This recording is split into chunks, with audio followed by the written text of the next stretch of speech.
Before the war came Max and Pauline.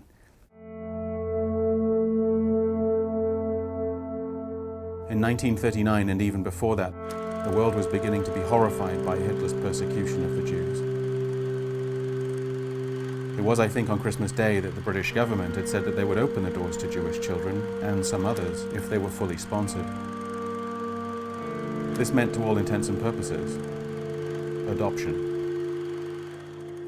My name is Max Rubinstein.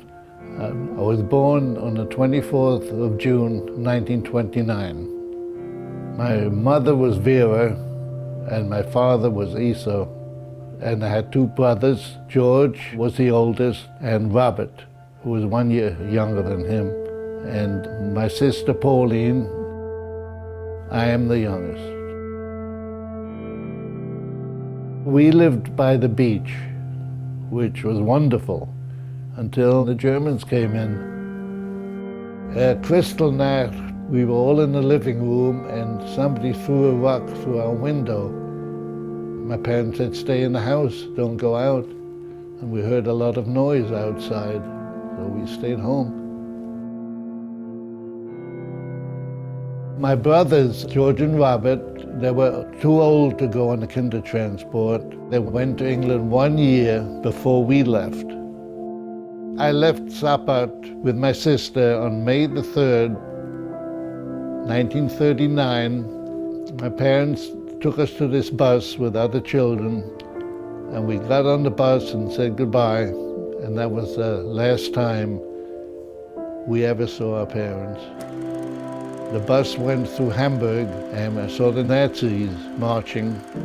Then we went to the train station, got on the train, wound up in Berlin, and I looked out of the window and I saw Hitlerstrasse with big swastikas on all the buildings. And then finally the train moved and we wound up in Holland. The next day we got on the ship and wound up in England. The Whittakers treated me very well. I loved them. That's how good they were. The Whittakers were Christadelphians, and there were many more Christadelphians in the neighborhood. Most of them took in children from Europe. I had to go to church every Sunday. The Christadelphian people at the church were very nice. My sister got sick, and the Whittakers sent me on vacation to Leeds. So while I was in Leeds, I got a letter telling my sister passed away. And then I went back to the Whittakers, and well, life went on until they sent me away. And then many years later, when we were in England with the Whittaker son, and his wife gave me part of a diary, and I went back to the hotel after we had dinner together, and I read it, and then I realized Pauline had TB and had a spot on my lung. And then I knew they sent me away because they figured their son could die and I could die, but it never happened.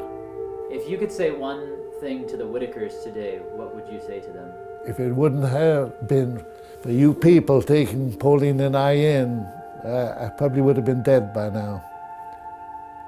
So I'm very happy what you did. Kept me alive.